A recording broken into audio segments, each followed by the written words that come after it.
ब्रह्मा गुरुर्विष्णु गुरुर्देवो महेश्वरः गुरु साक्षात् परब्रह्म तस्मै श्री गुरवे नमः।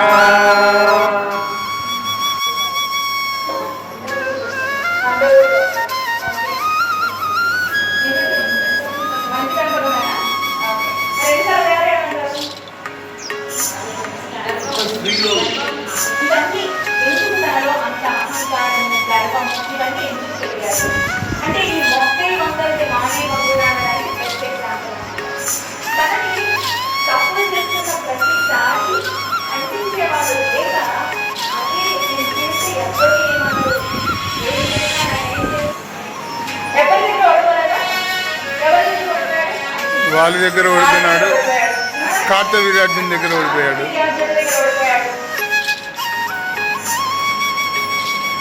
ఇంకా ఇంకొకటి ఎవరు తెలుసా?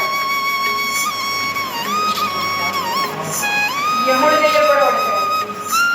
ఇలా చాలా మంది ఉంటారండి చెప్పుకోవడం అంటే యాక్చువల్లీ స్టార్టింగ్ లో లంక ఎవరండి? కుబేరుడు కదా. ఎవరు నిర్మించారు? సో కుబేరుడు ఏమవుతాడు? సోదరు ఎలా? రావణాసుడి తండ్రి పేరు విశ్రావసుడు, తల్లి కైకసి. విశ్రావసుడి ముందుగా భార్య దేవవర్ణి అని.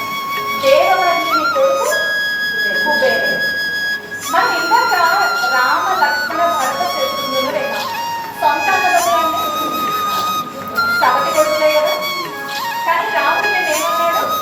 భరతుడికి రాజ్యాభిషేకం చేస్తావా అమ్మా?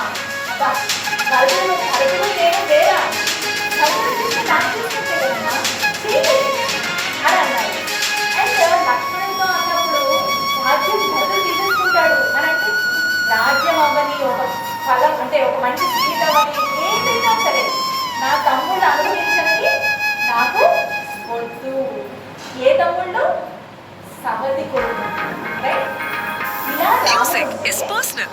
Have the power to set the tone from start to stop with Spotify Premium. Listen to all your favorite playlists and albums in any order and download any track to play offline, all with no ad breaks. Just uninterrupted music listening. Tap the banner to learn more.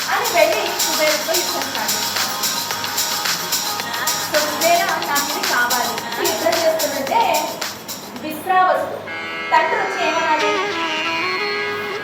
ఏమనాలి? ఇద్దరు కొడుకు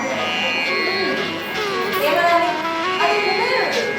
నువ్వెందుకు నాకుంటున్నావు? నీకేం పని ఇక్కడ? ఈ పని నువ్వు చూసుకో అని చెప్పాలా? మరి విశ్రావసుడు ఏం చెప్పాడు?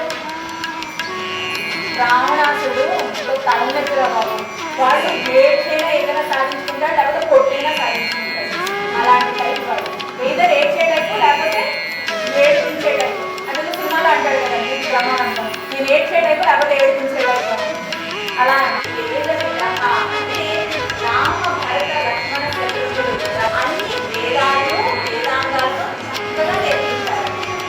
దాన్ని మనం ఈ రోజుల్లో అన్వయించుకుంటే కొన్ని అన్ని వేదాలు వేదాంగాలు నేర్పించకపోయినా అట్లీస్ట్ మన ఇతిహాసాలు రామాయణ మహాభారతాలు మన పిల్లలకి ఎలా తయారవుతారో ధైర్యవంతులు అంటే ధైర్యవంతులు.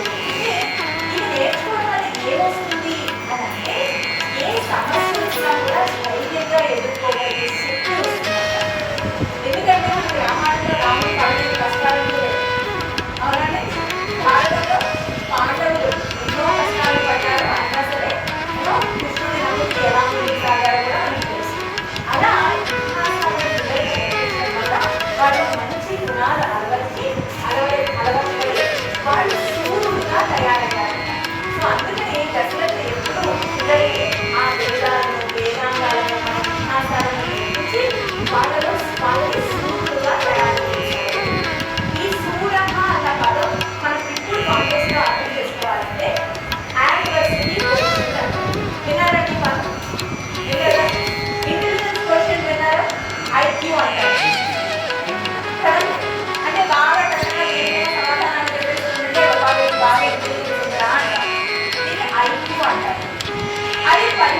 శ్రీ